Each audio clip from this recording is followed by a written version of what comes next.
Check. 1, 2. 1, 2. Ooh, that's quite distorted. Right. Let's have a look. There we go.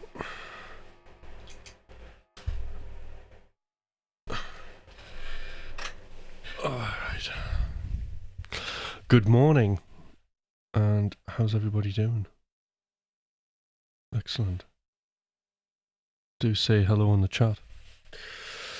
Oh, it's a busy morning in the studio here, potentially.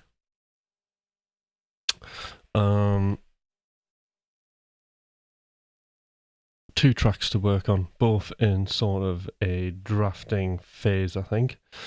Both will probably make release. One will be an instrumental, and one is another track to get vocaled by the lovely Wilson. How's the lighting doing today? It feels dark today, but quite moody. I'm wondering, like, is there a light missing? But there's not. They're all here. Oh, the blue lights around the table. They're not on. I've had problems with them. Can't get them to work. They won't show up.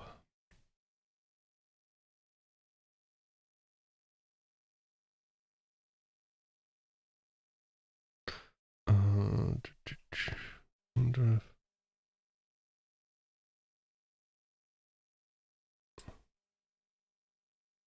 I'll have a quick look.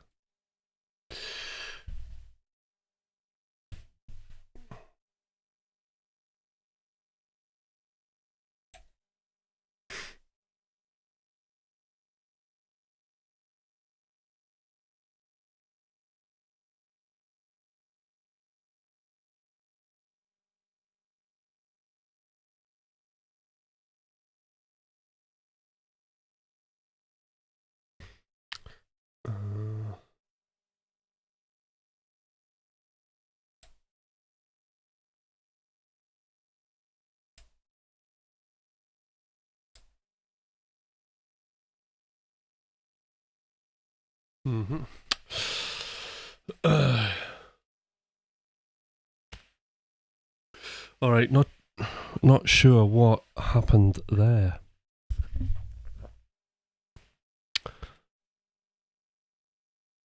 Well, I wouldn't say a stream freezing is a bad start on a Monday. It's just a stream freezing, isn't it? And a slight kind of time lapse for you guys and for me. But I'm not going to panic about it because I've got full connection. I don't know why it's been doing that, so not sure. Apart from I was messing about with the Wi-Fi before trying to get the backlights to work.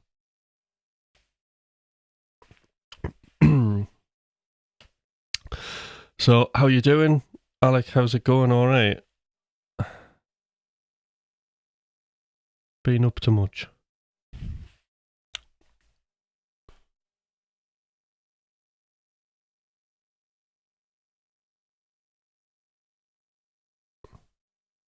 I'll just check and see if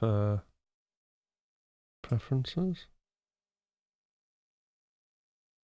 general, and stream. Yeah, I'm kind of set to the right stuff.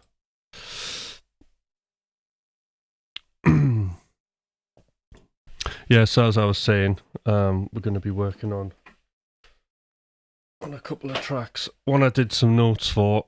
This one I haven't done any, so we'll have to do the review for that and have a listen and see what we're actually gonna do to it. So I'll do that in a minute once I've woken up. But God, tired today. It's hard getting up. Apart from that, what's been happening? All right, there's Graham. How are you doing? Working on a couple of tracks today.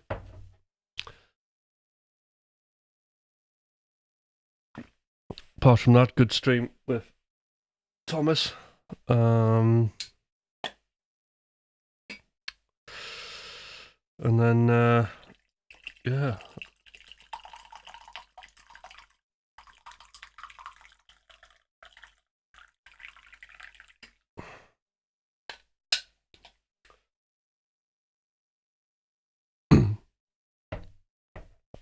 And then I did a ton of guitar playing yesterday. I did like a performance for like 2 hours. It was brilliant. Really enjoyed it, all like just improvised. It's amazing if you can just sit down and make yourself play for 2 hours non-stop, and you just have to perform and you have to work things out. It's like, it's just great for your playing, you know, really good. So I did that, you know. So that felt good. Worked on some music, and here I am now. Who else is here?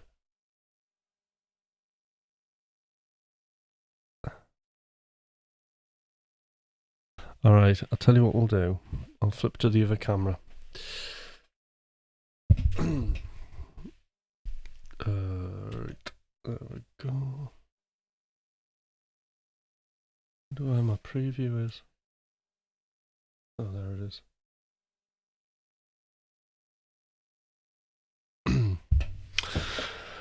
All right.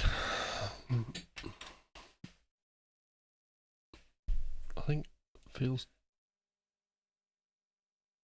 dark today. Key light. That's why. See, I knew that key light was just down by 1%. Big difference. Right, okay, so let's do a direct listen. And I'm trying to think what direct listen to do. Let's see if I've got a pen.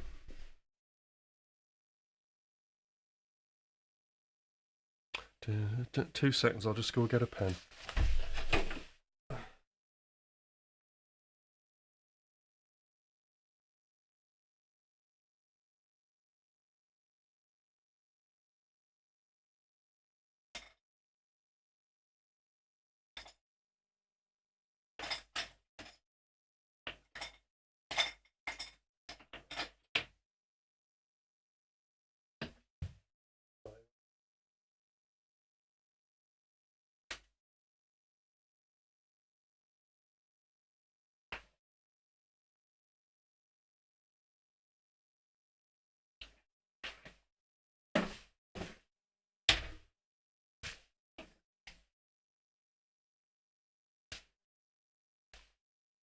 Right.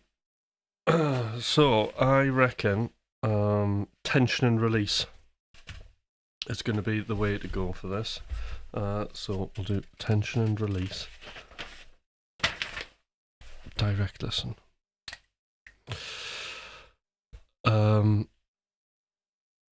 So for those that don't know what direct listening is, it's just a way of being able to focus in on your music that you're making without any judgmental thinking.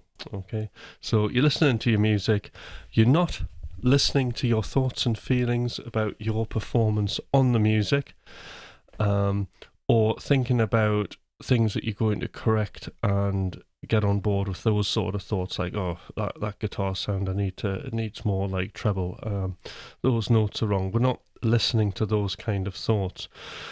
What we're trying to listen to is what actually exists in the music. Okay, so we're listening to, in this particular instance, we're listening to how the music builds and how it releases its tension, okay?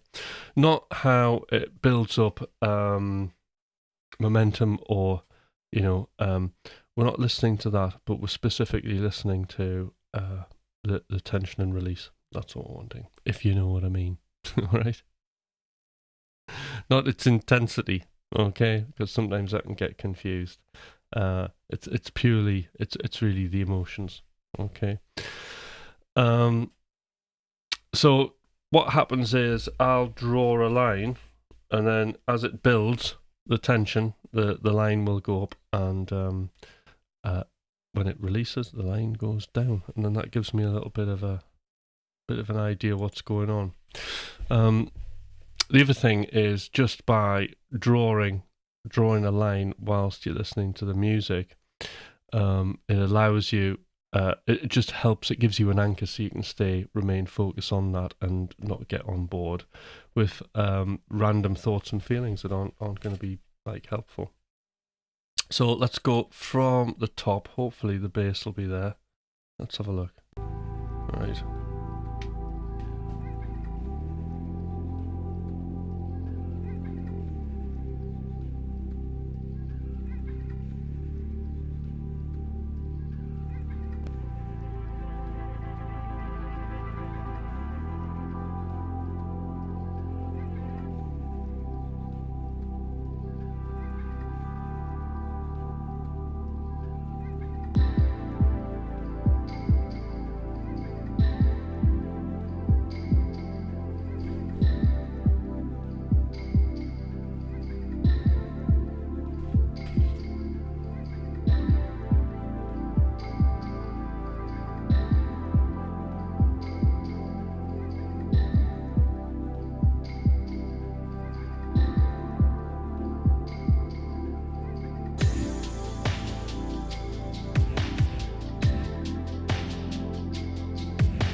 Right, done.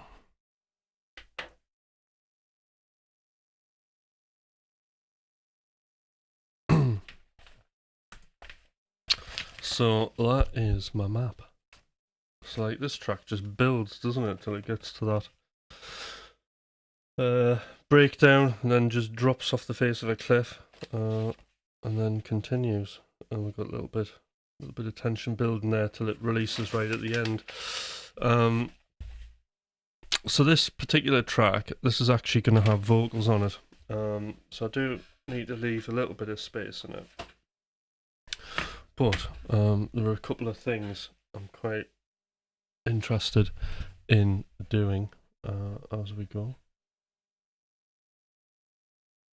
Some of it's quite obvious stuff. And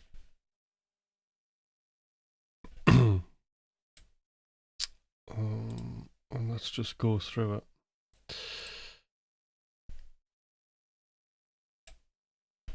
So I'll just get Trello up.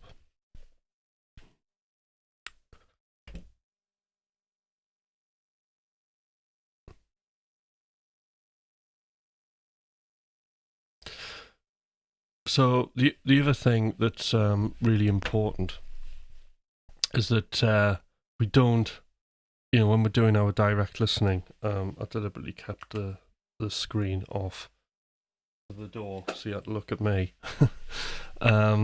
What we don't want to do is, you don't want to be doing your direct listening sessions like this. This is like a big, like, seriously, this is, I'll go leave the camera. This is like what you don't do, right? You don't listen. You don't listen to your music. We're having more problems here. Right, there we go. You don't listen to your music whilst you're looking at the screen on your computer, like, or bits of equipment or anything like that, because it's just going to make you think about that and the production and all that other stuff, and it's going to stop you listening like a listener. I mean, really, we want to be listening like a listener. That's what we want to do, and addressing the things that do need addressing. So I think, that leads us on to a really interesting area. It's like, how do we know what and where we should be working on our music, and the way this can work, and the best way that I see of doing this, is you should always focus in preferably on what the purpose or the emotion is. Okay. I know that this track we're listening to, this is not like a remix, it's like almost another reinvented track, completely different from a Freakstar track. So there's a track on SoundCloud called Rebel. It's one of my favourite ones, actually. And so basically, I'm using those lyrics, but we're making it more of a, fighting against depression.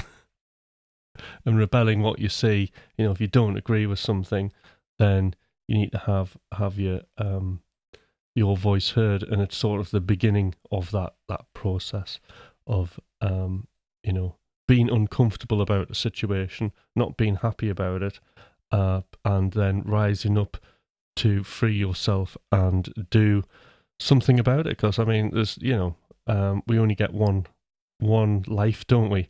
And it's awful to be in a situation, especially if it's a long-term situation that you're not happy with. So Rebel is about really kind of getting that strength together and rising up. It's the start. And then the song Rebel is about rebelling at anything that you see, because you're a teenager. Life's unfair, man. This is a slightly more mature version, where there is reason. But either way, there is a purpose to this song. There's a certain emotion about it. There's a certain thought and contemplation that the character in it is having. There is a very clear movement between being in a place where you're not happy with, or an undesired destination, moving to a more desired destination emotionally. And this is why music's brilliant, because you can take people for that kind of journey sort of over time, can't you? Which is why the song's just constantly building and building and building, isn't it? To that final drop, where it's the final thought about this is going to be the plan of action. And that plan of action is probably going to be a guitar solo. Which is going to be the main punchline. But either way, to know truly what your music is supposed to be doing and how you're supposed to fix it, okay, surely it makes sense to fix. If you have a purpose, then all the music, everything to do with the music should serve that purpose, shouldn't it? I mean, tell me if you disagree. And that just makes it a bit more clearer, I think, because what you don't want to do, and what happens, and I still do, if I'm not careful, is you just launch a song up on your door, right? And then you just listen to it, and then you just start randomly working on things, okay? Because what you're doing is you're going in with the mentality of, oh, I don't like that, I can make it sound better. Well, that's fine, But is it fundamentally something you should be working on? Does it serve the purpose? You know, if it doesn't serve the purpose, then it's probably not important enough to invest time on, and will also, kind of help you to lose focus on your track, which you don't want to do. So to remain focused and to work on the things at all stages of this process, you want to be thinking about the purpose. So it's a little anagram called paths, actually. So we have purpose, which is the main core thing, if you think of like purpose as a central thing. And then we have like these offshoots. So we have the arc. So how is the music telling the story? In other words, the arrangement. So the arc of this pretty much builds, sudden drop, and then builds, doesn't it? And then you would kind of like think about, well, if there was a problem with that arc, right? What is the problem? All right. Well, the problem would be to do with, does the arc actually serve the purpose of the music? So if this person is thinking about rebelling and getting away from a situation they don't want, they're thinking about it and the thought's building, isn't it? So I think the arc generally kind of serves the purpose quite well, and it has that nice little drop, which is the last moment of thought and contemplation over the situation. And then everything rises up. Okay. So that's the first thing, the arc. Okay, does the arc serve the purpose? And this is how you can evaluate your music, really.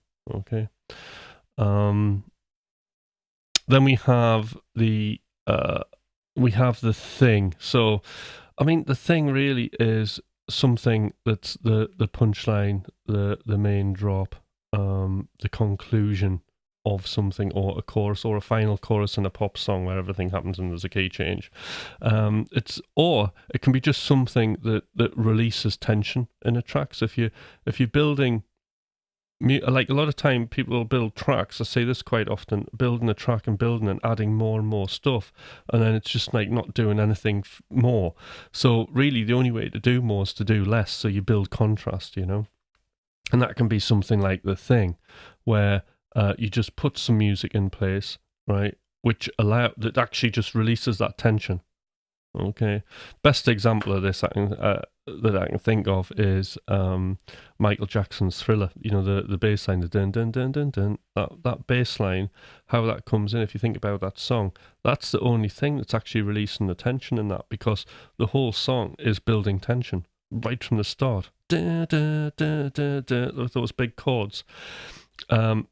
Even the chorus is building tension, so it has to have this thing. It's a very clever bit of music when you think about it.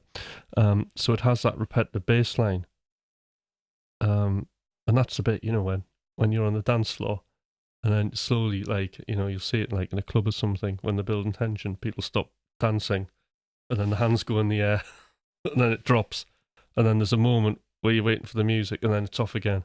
And that's a great example of, like, dance music's brilliant for practicing your listening skills, for tension and release, and for identifying a thing, because you have to have the thing there. If you don't have a thing there, you're just kind of building tension all the time.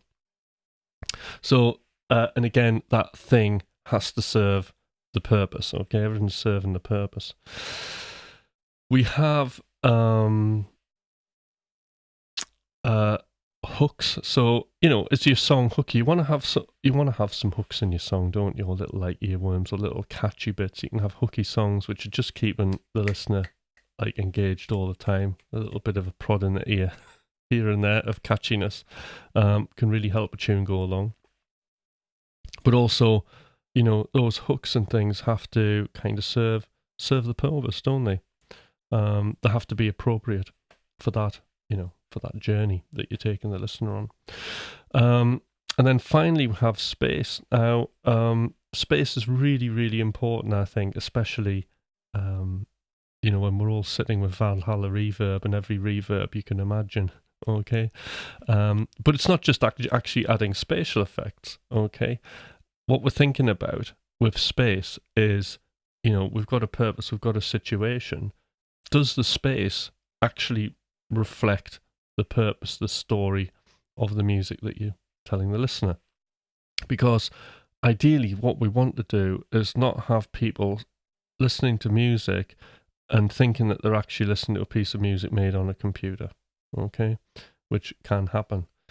What we want to do is we want to give them a scene, don't we? We want to give them somewhere to listen to that's a space. Yeah. So that's the idea. Weirdly enough, like the space I was thinking on this was the jungle when I was making it. Which brings me back to the other thing, is when we're making music and you have a major purpose problem, okay, it goes the other way around. So yes, we can serve the purpose, and as we go later on the track, we can serve that purpose. But what we don't want to do is the purpose becomes so overwhelming, right, that we end up designing into it. I'm very keen on keeping that flexibility of almost divergent thinking right through the whole process till I get right to the very end.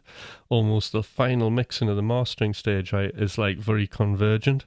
Not saying that it's not creative, it still is creativity, but that kind of anything could happen and I could change out anything, that kind of mentality and keeping that flexibility is very important to me, because what I don't want to do is I really hate that tight feeling you get, when you have a bit of music and you get into the end of it and it's sounding great, right? But something's wrong and you have to fix it and it's really hard. And it's like, oh, but I don't want to upset or destroy anything, okay, by doing something.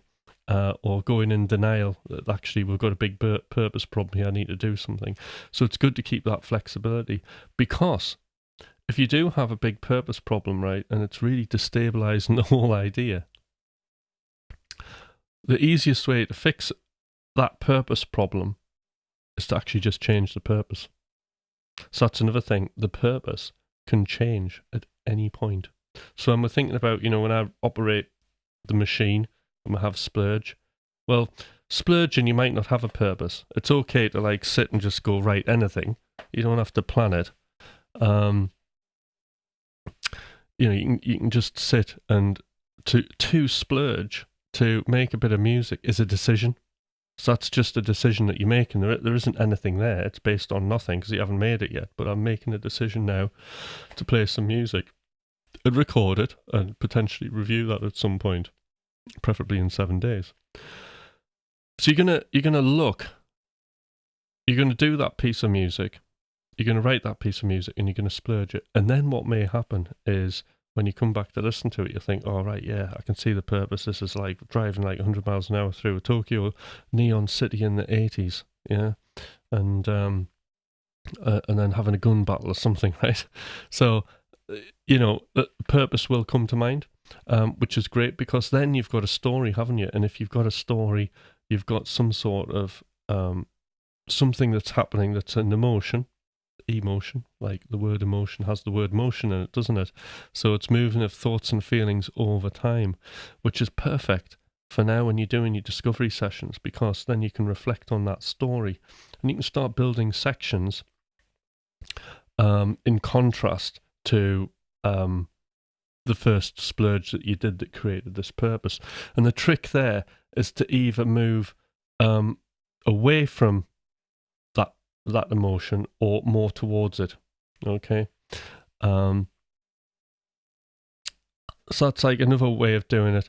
I mean, obviously, like another way I've done is I've thought of a story like this. This is a story before I've actually done the piece of music, so I've had a kind of purpose there. It was just like lyrics, wasn't it? And a key, and that was it.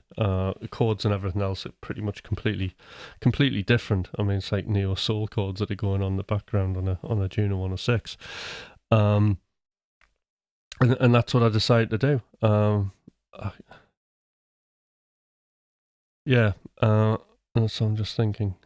So yes, so it is okay. It's perfectly fine to change that purpose. So by the time you're doing a discovery.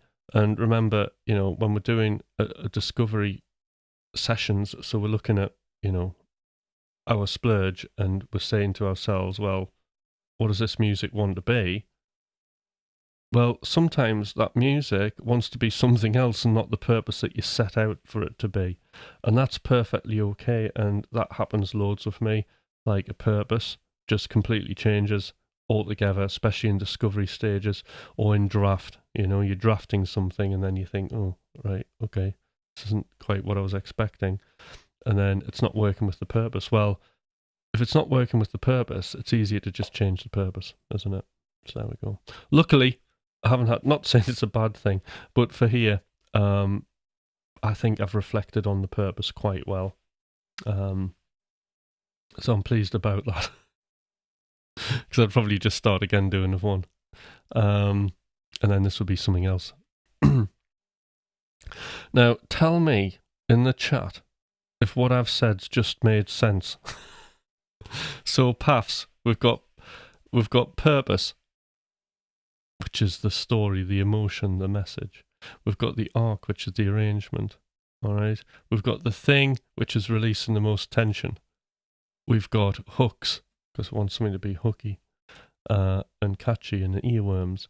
And we've got space as well. But do say,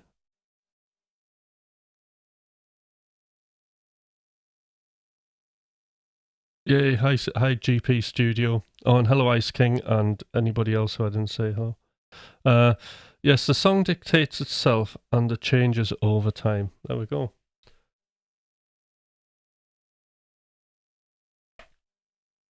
So I do a ton of coaching on that, on like purpose things, fixing the purpose, changing the purpose, exploring the purpose. And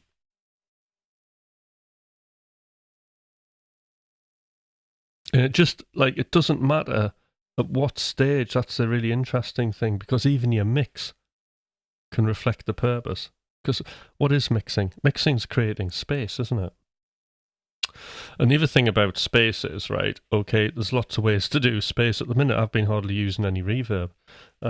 And you think literally like, oh, reverb, I can make it sound like in a factory warehouse. Well, not necessarily, because what you can do is sometimes to create space, like I'll use bits of found sound just to give it an ambience or something. And that'll be a piece of audio that I run underneath the track, you know. Sometimes if I want that lo-fi space, I'll put like vinyl crackle on. So actually I'll put a physical audio space into something. But then there's the other kind of side of space where, you know, we can move things in the distance and we can build space through just using EQ, you know, by dulling a sound, we can move it to the back. We can move it forward by brightening it or adding saturation or removing reverb to bring something forward. We've got the whole stereo image of moving things and having things coming in and out on the left and right hand sides. So there's lots of ways we can play with space without necessarily going to using reverb and delays. I think that's an important phase to go through when you're mixing, because certainly, like I've kind of, with like synthwave and producing that kind of thing, you tend to think there can be potentially a lot of reverb in that, and you can sound a little bit distant, your mix. But now I've been kind of going the rock route, which is like not really putting reverb on anything and keeping things quite upfront. I quite like that sound. And then if I am going to do something with reverb, it's either a sound that has reverb on it. Like, I'm a big fan of those big claps I use, and that can generally make things sound a lot bigger whilst having a lot of stuff up front. Or in this case, adding a reverb that does kind of reflect a space, and I'll show you a plugin that I think is absolutely wonderful at doing this, because you get bored of actually I was meant to be making a list here, wasn't I? Right, where am I? Okay. Alright, I can't remember what I was going to do on this rebel. Let me have a look where we're in draft. At the minute. So, like, I just have to get this vocal ready, pretty much. That's my goal.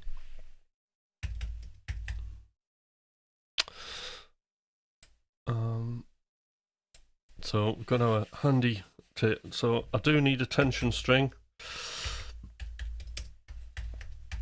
that rises.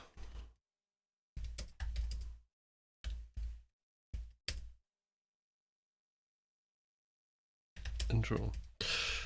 Now, I mean, usually I try to get like maybe 3 things down. Let's see what happens.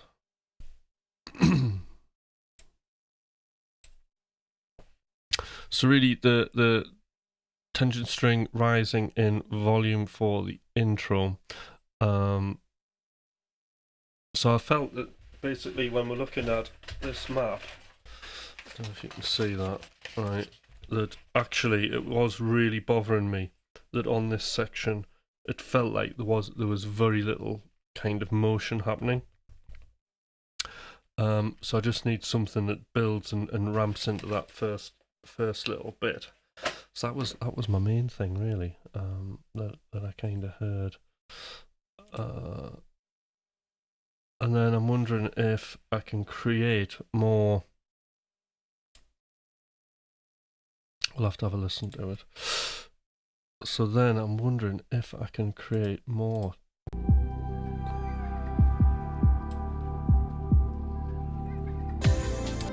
Yeah, so create more tension here. And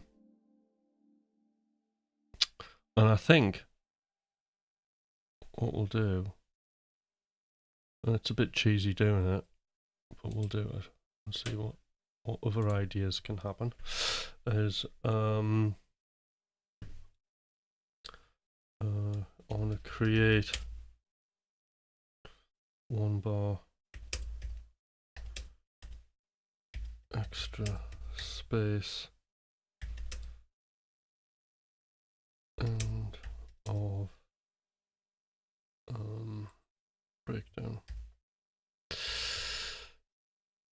Okay.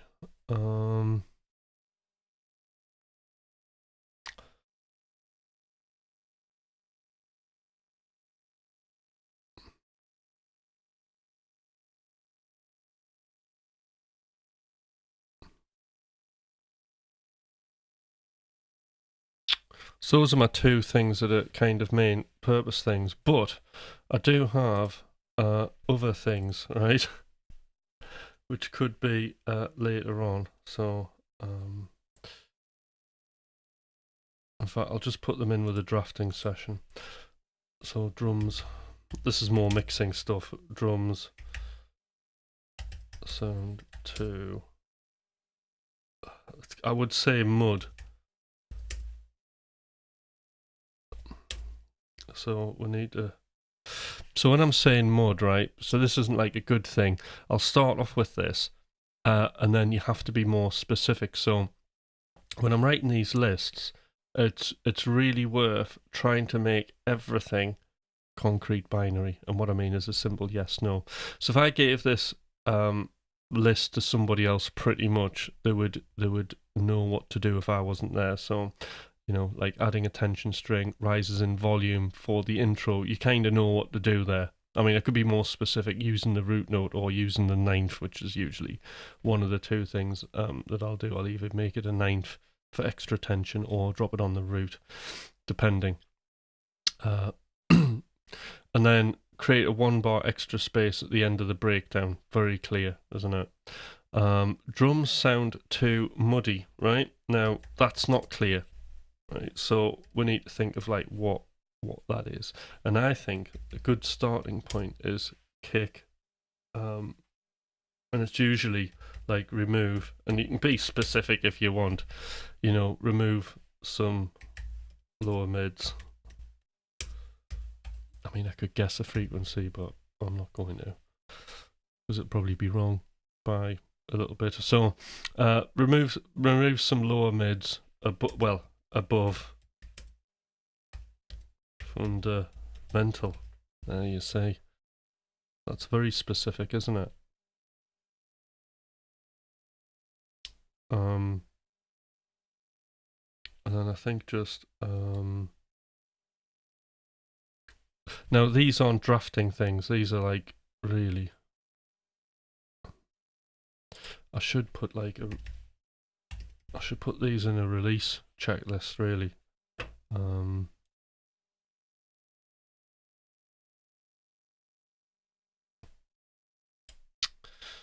copy.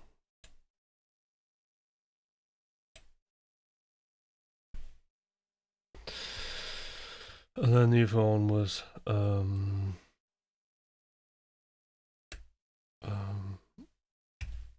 snare needs high end, more high, more. It's more presence.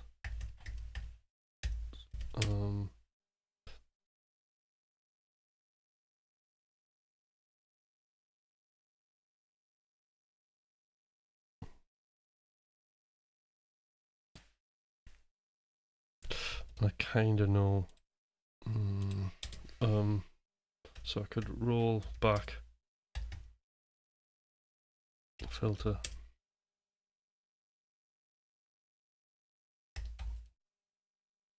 or take, remove some mids. But I don't know what frequency. I'm just gonna have to scan it. And I'll show you how I do those quick things. Right. So we've got some stuff on there. Let's do this. I'm just gonna come off here.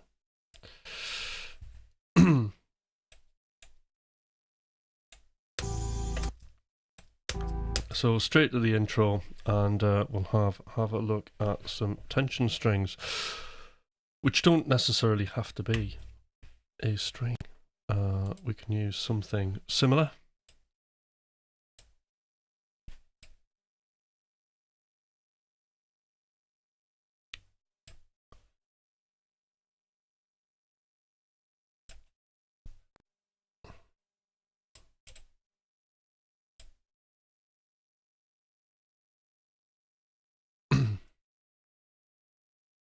So one thing I really like to use, so I just want something quick off the top of my head, rather than going to find a sound. I'm just going to grab something that I know will work sort of in this situation. And it's going to be Arturia. So I'm outside of my template now. It's like, this is stuff where, what is it? Wasn't that?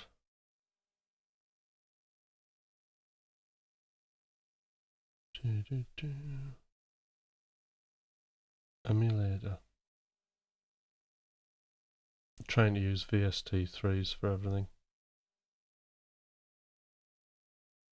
Oh, I got it in VST3.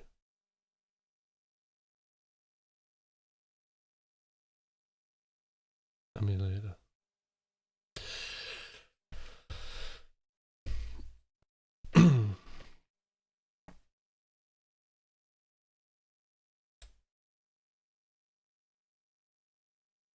So before I get into that, just get my signal chain sorted.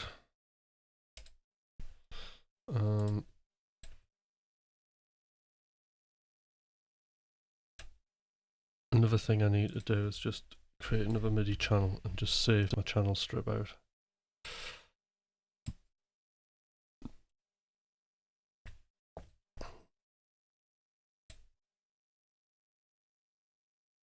So enabling to save time on a MIDI and audio channel, I have it so I can go save as default MIDI, and it'll always open up with these plugins from the beginning, which is very handy.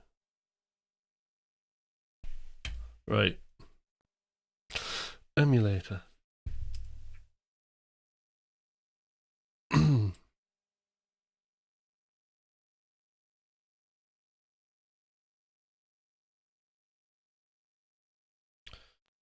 And I want this over 8 bars.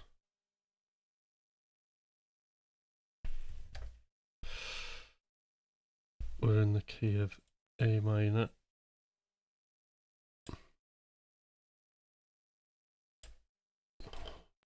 Try going up, and then what was the preset? Strings.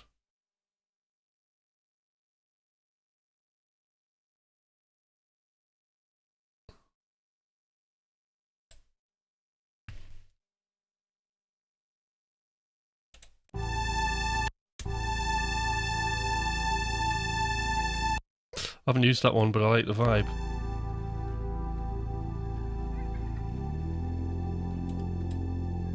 So that we're on the root note there. Extra tension. We can go for a ninth. Oh, I like it.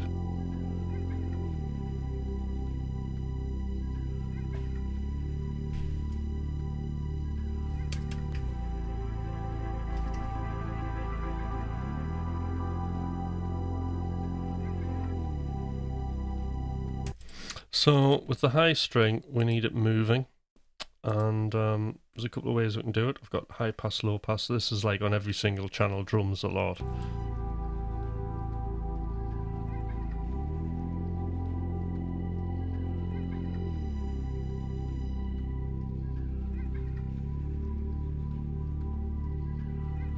So I quite like that because it's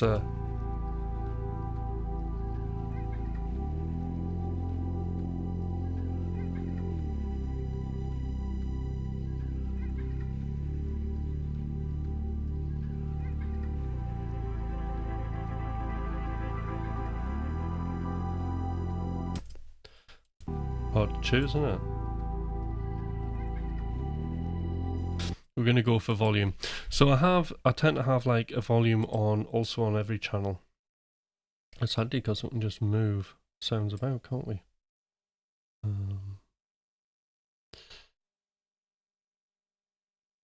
Let's see how that's going.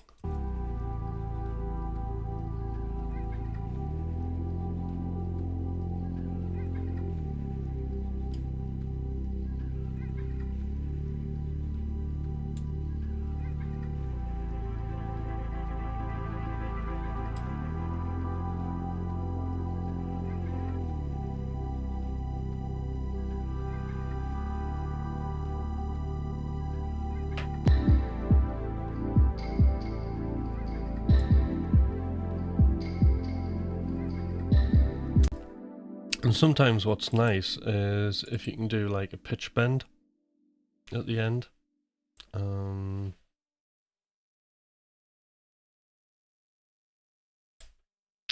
Envelopes, and let's have a think.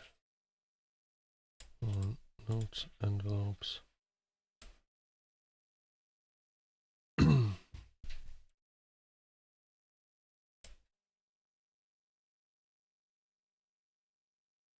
There we go. So MIDI, pitch bend.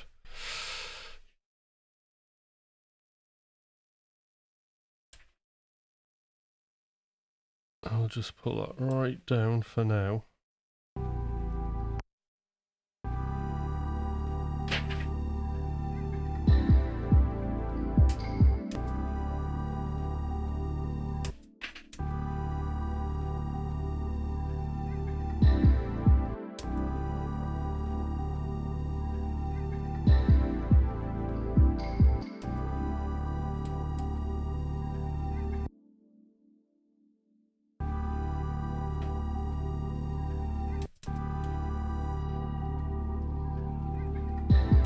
And then we'll just give it a tiny bit of filter at the end. I think we're all good.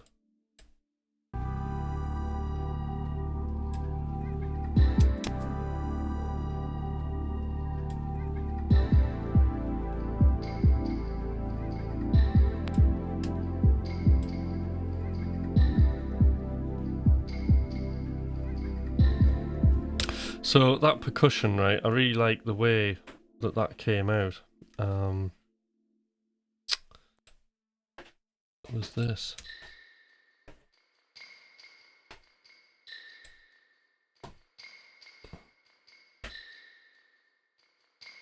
Now, what I'm using there is this. The flamingo reverb. I must admit, if you're ever having a bad day, just use these plugins because they cheer you up.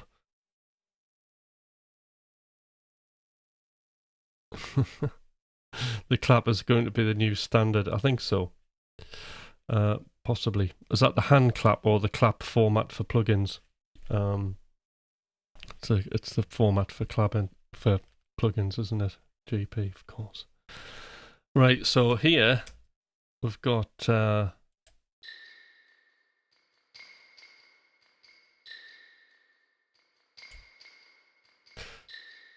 it's just great. It's got so much vibe without. Oh, the plugin format, of course. I knew that.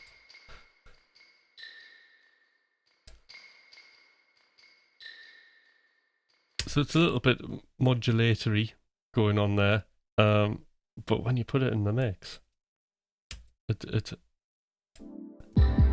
there you go. And we're getting plenty of depth. I've got the bass is nice and up front.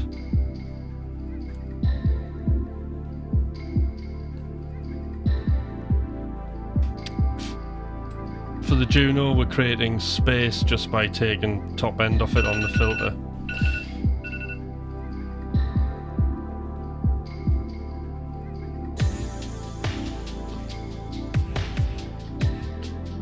Right, let's deal with this kick.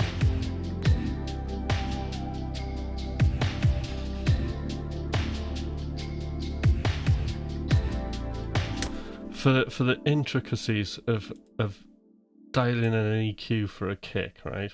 Now, I might be doing this a little bit prematurely, but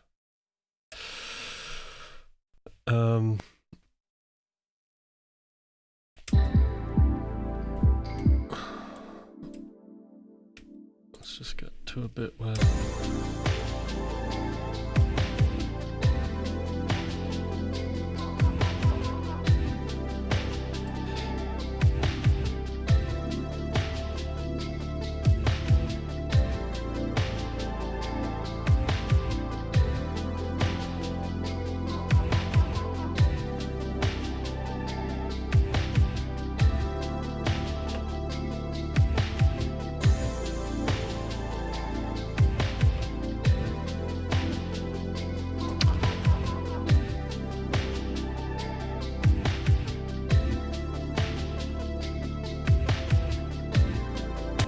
interesting enough, we've got a little bit of stereo image on the side there, so I'm wondering if I should get the sideband on.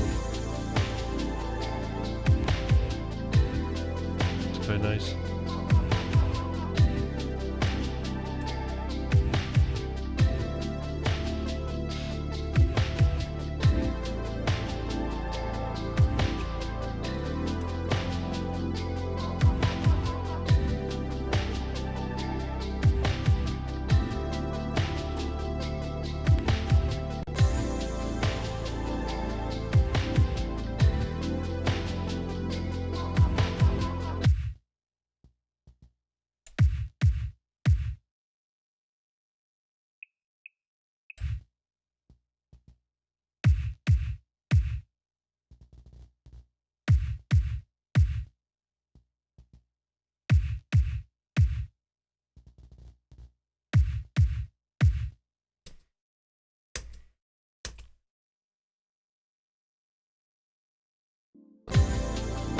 I'm waiting for the boys to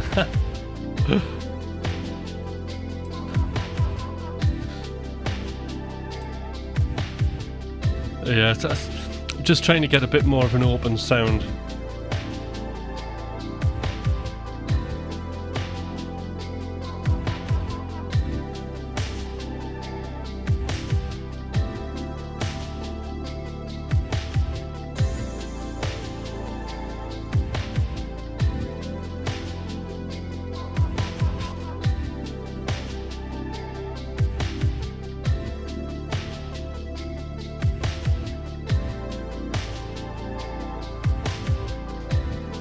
Right, that's my snare a bit more open as well.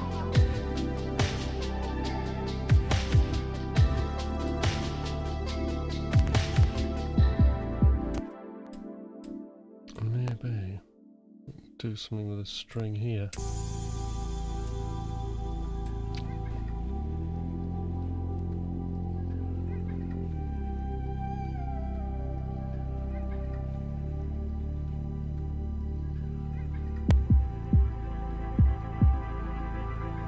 Oh, that string's working nice.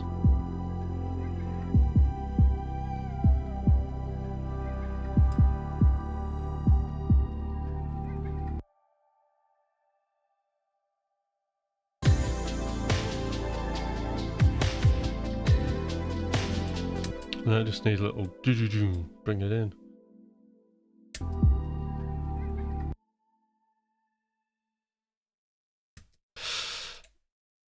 Mm-hmm.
I don't need that.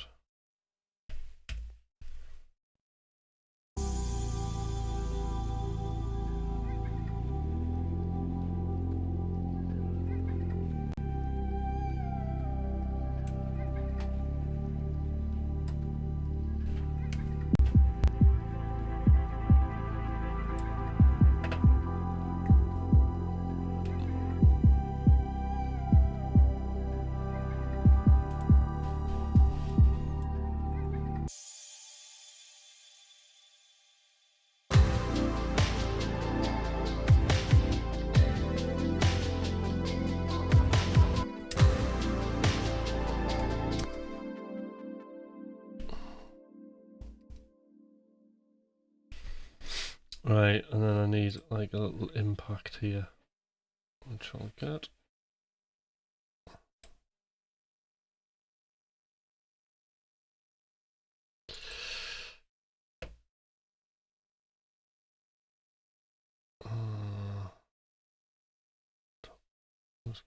Facts.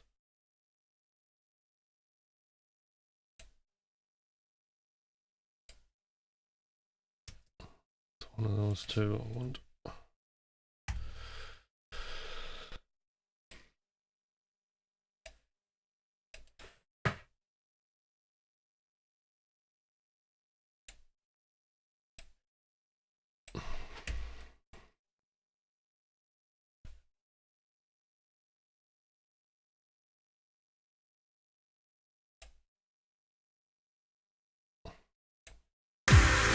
Here we go.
Oh, that was the other sound I used. Some Safari stuff on. Where was it? That sounds great. Obviously very distorted.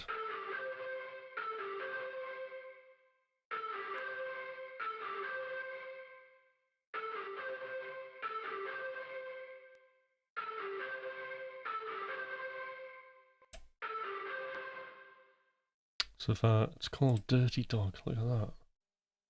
I love the graphics on these.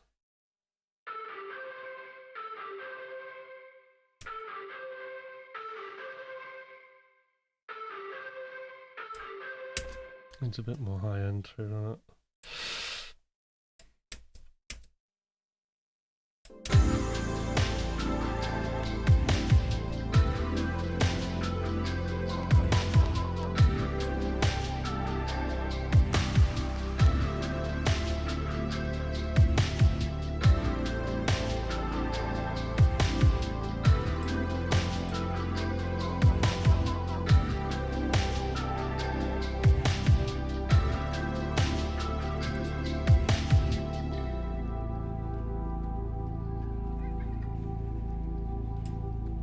So I'm thinking about just do a save there.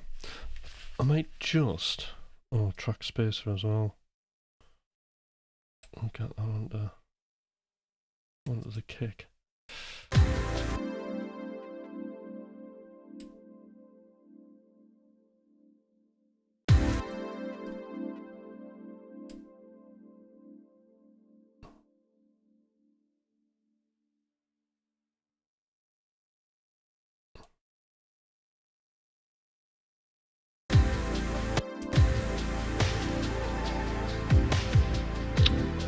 Doing the wrong thing.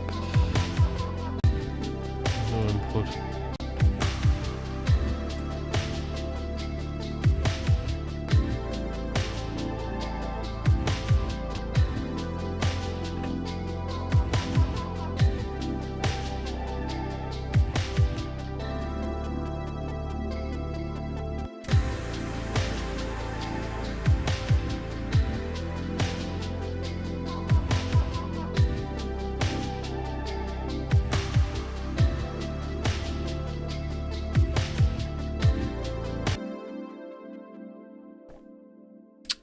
And let's pick some saturation. Let's see what we've got in Safari.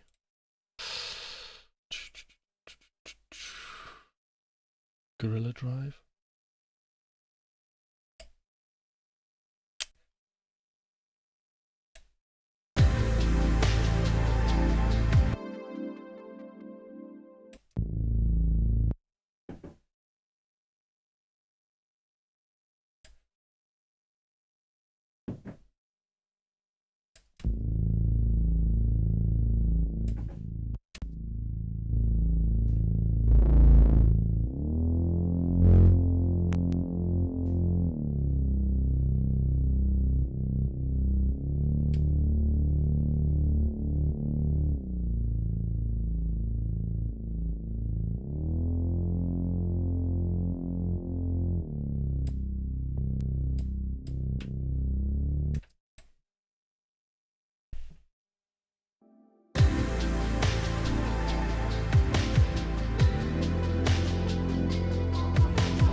That sounds pretty good.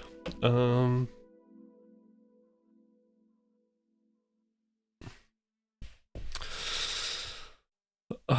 keep Yeah, reverse fade into it as well. Good idea. Let's try that.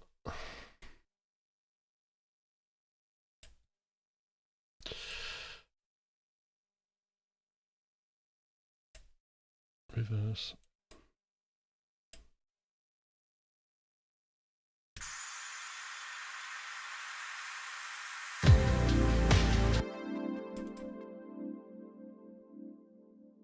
And just have it really quiet.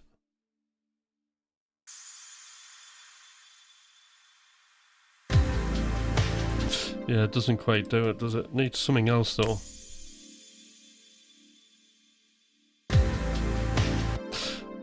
I might put a drum fill in.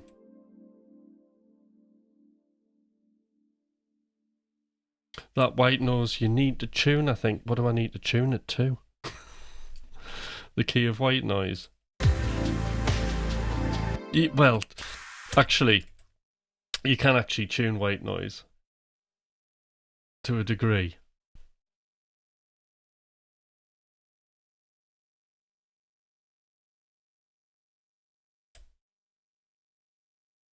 To the key of the song. Okay. Interesting, Mac. Do you actually hear a problem with that? You do hear a problem with that? Or, yes, tune it with an EQ. Right.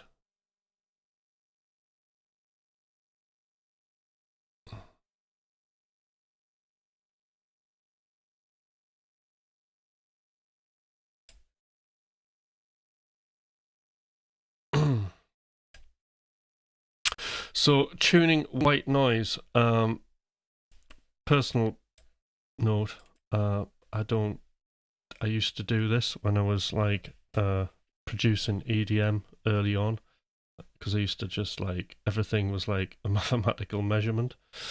Hold on, where's the key thing on here? I can't remember where it is.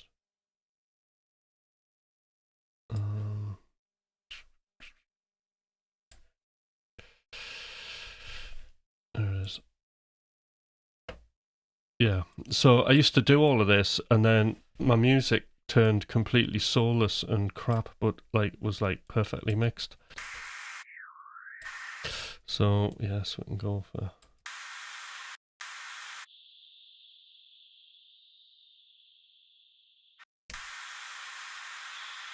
It's like tuning like kick drums is the other one. Like, you know, like.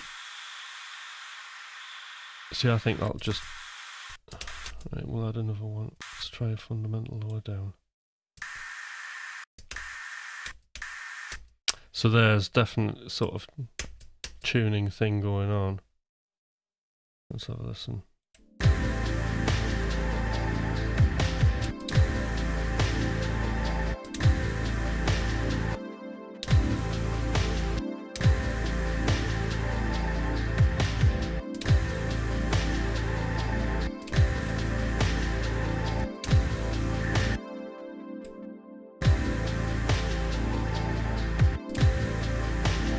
There you go.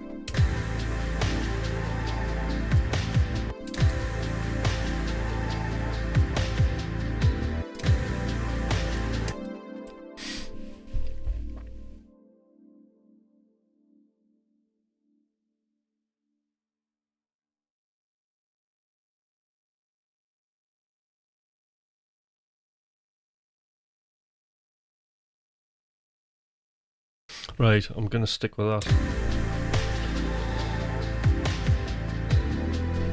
Because it's sitting nice where I need it. Remember, we're not mixing either. So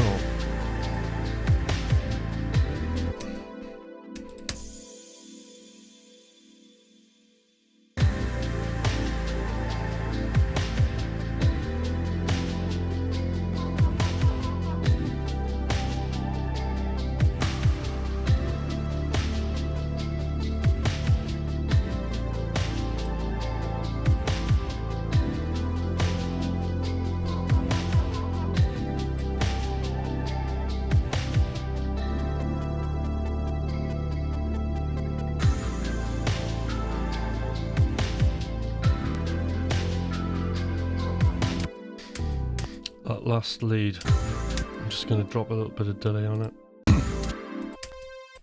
Not that. What is it? Not that.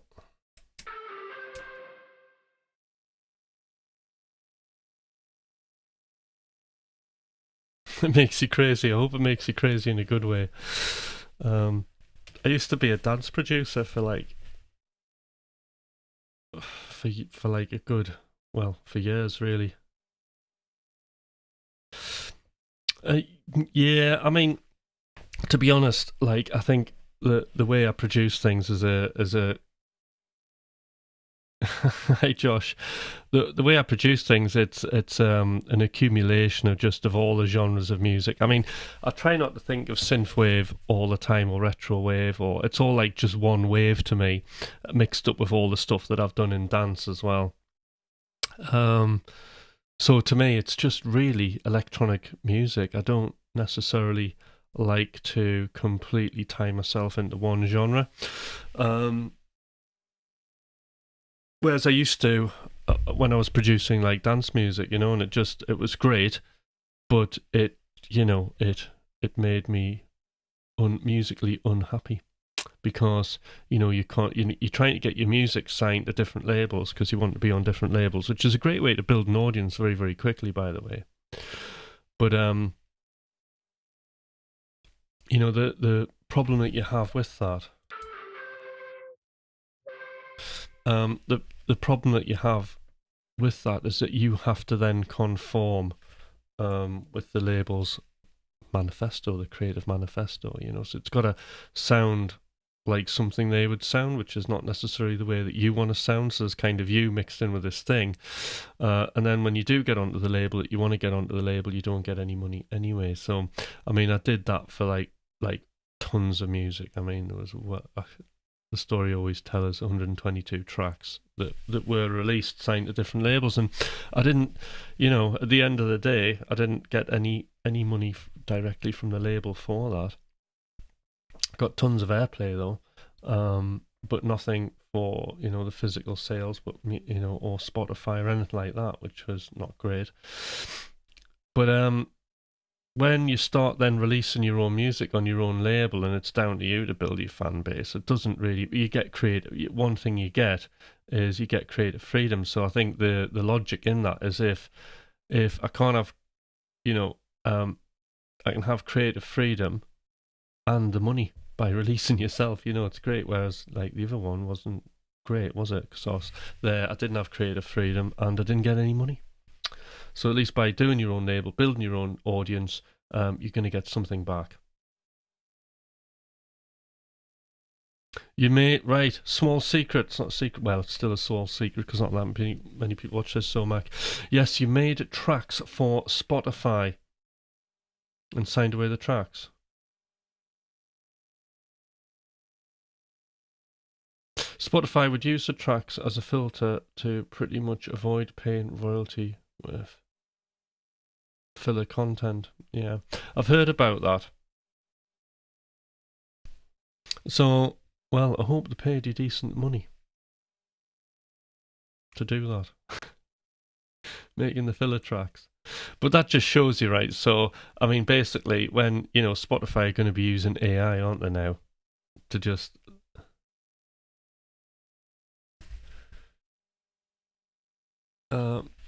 right. Oh, that's my daughter. Hold on, I can't answer that.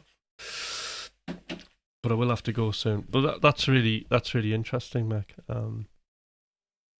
All right, so that's this track done. Tomorrow we'll do some stuff on the other one. I always end up talking, but that's like kind of why I'm here.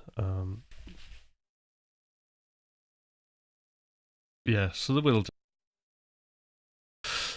Which is the whole thing. We need to be creating our own unique music and working that out for ourselves, because otherwise, we're going to get replaced. Which is like the AI things really like pushed me to do more, sort of on my instrument, really playing guitar. So yeah, because that's unique to me. So I've come into an end anyway, but shameless plug-in. If anybody wants to ask any questions, I've got a few minutes. But basically, coaching, I have a coaching group which I need to get some people on. I've got 2 slots available, so I need 2 people, and if you're interested in making tons of music, you can sit in a room with me and I'll guide you through various creative processes that will help you make tons of music. And we all sit in a room together on Zoom, and we sit in front of our computers, and I just take you through these exercises. Nobody hears each other's music. You're just working on yourself, and I do these sort of timed things that you do. And you get more clarity on your process and more motivation, and inevitably you're going to make more music. The other thing is, core to this, you probably saw, those of you who are on here, the Trello board that I have. That's the machine that I use, and that just helps me work on tons and tons of music basically in parallel.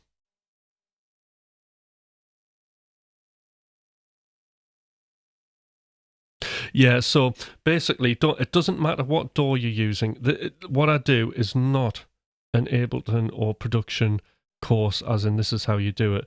This is coaching, right? That's teaching. Teaching is where you install skills into people. What I'm about is I'm interested in primarily what skills that you already have and facilitating those and helping you just use what you've got to make brilliant music. If there is a skill deficit, then sometimes I will address that issue. But fundamentally, the world's skill focused. YouTube's all about like developing skills. What I'm about is actually solving the problems that you have now making music or not making music. That's what that's what needs to be addressed. Okay, there's plenty of information out there. However, if you want to build your guitar skills up, Mac, you're in luck, because I do have a slot for a guitar lesson if you want it. Okay, so if you're at $75 an hour, basically if you want to do guitar, then I can do guitar. So you can $75 for an hour. I think I've got 1 hour free somewhere in the week. I can't remember where it is, but if you just email me, I can work something out. Other than that, the coaching group is absolutely brilliant, because at the end of the day, you are solving the problems that you experience, and that's where the real value is, and I help you do that.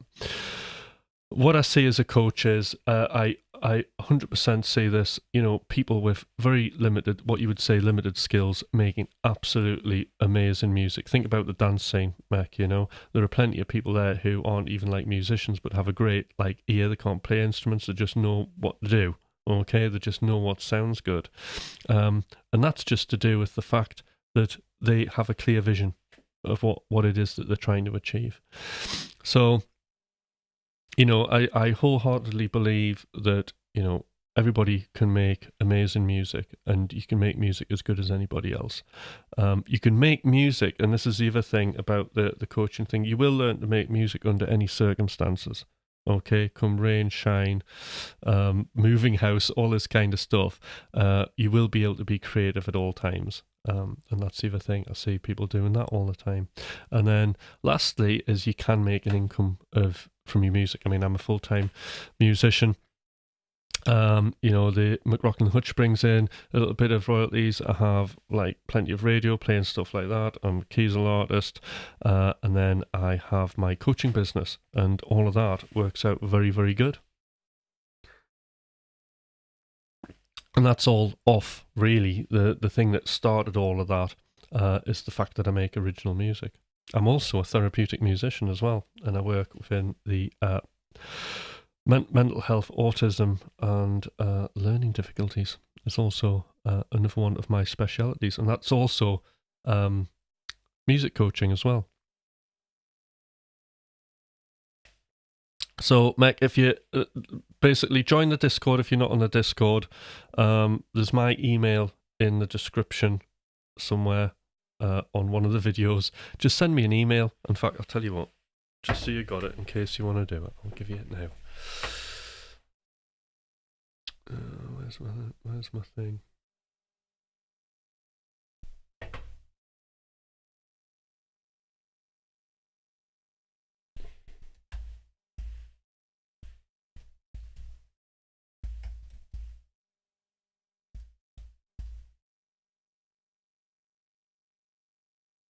The other thing is anybody who's interested in coaching, right?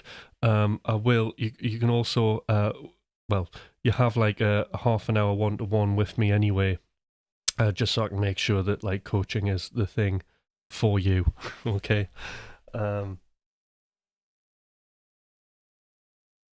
yeah, send me an email and yeah, I mean, basically the coaching group. We meet up. It's 2 hours every week, and we make music for 2 hours a week. It's very very productive. I know you'll absolutely love it, and it's just a great thing. And you're in a group of 3, 4 people, and that's it.